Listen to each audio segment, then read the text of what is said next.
This is Greg Fisher. He really doesn't need an introduction. He did tactics for his brother yesterday at Deep South Regatta. We had 3 fishers on that boat. I just really don't think that that's quite fair.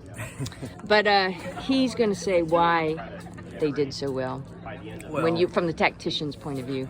Well, actually, Elaine, you're the one that should be doing the tactics, because you guys called when the move to go to the right came into play and did that nice. We actually followed John Sawyer. Oh, is that right? Yeah. Well, that's even because we kept noticing that he'd catch up on us when he got to the right of us.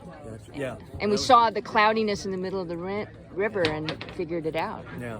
Well, that until we got too close. Well, so you just mentioned right there how you need to be observant and really look, outside your little place. Obviously, you got to position yourself well with the other boats, and make sure that when you're going to tack, that you have a place to go, a lane to sail into. But you really need to be able to look all around the course. Obviously, I'm stating the obvious.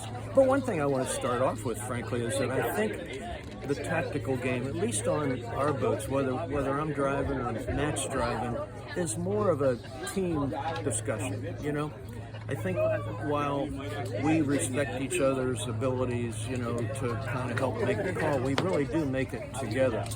And Matt's son Stu and I, or my wife Joanne and I, would feed Matt all the information. We kind of try to be his eyes and say, wow, the boats on the left are looking better. Obviously the current's changing, or there's breeze on the left. We see the flag on the shore there that was telling us about, and we kind of think this or that, or we might say, take a glance, Matt, we think that this is a move. So we would make that decision together.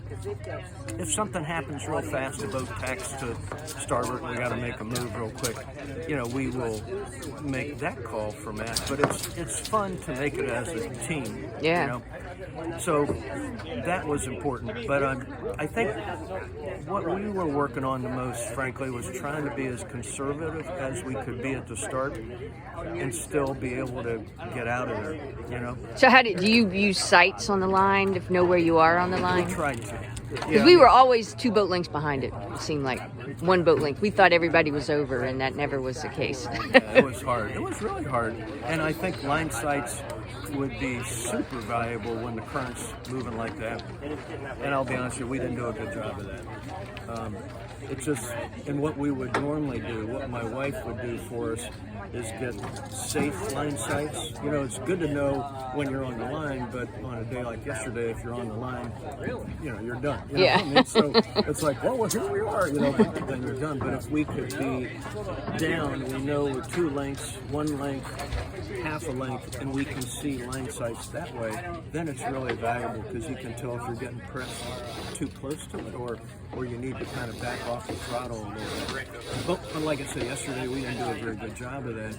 So we were keying off the other boats, and we made sure we were at least at the gun, bow a little even. bit bow even or bow out, hoping, being confident in our speed that we'd be able to punch out. I think that was important. Yeah. But we would try to always put ourselves in a spot, whatever the wind was going to do, we could tack and not be in somebody's lane, right. or going in towards a group of boats, or that was always in the back of our mind. Yeah. Well, you were usually in front of the pack of boats, so. Yeah. Well, not actually. We had a couple really bad ones, like the one. So here's a good example when we finally thought it would be good to be at the leeward end of the line. I wouldn't say we were aggressive, but we were one of the leewardmost boats, and we knew we wanted to tack to the right. We knew the right side was the place to be, and we had 2 boats on our hip, and we couldn't tack. And we could just see it falling apart, because you guys were one of the group. You were leading the pack to the right. Yeah. And we knew we were in trouble. And the 2 boats on our hip wouldn't tack. So, hindsight is 20/20, of course, but it would have been much, much better for us to be farther up the line in a hole that we could tack. Yeah. That's what we would do. We would tack and go behind everybody. Well, but on that kind of deal, that really would pay off, So, being conservative, I think, is the name of the game if you can, and be able to put yourself in a spot where you're able to.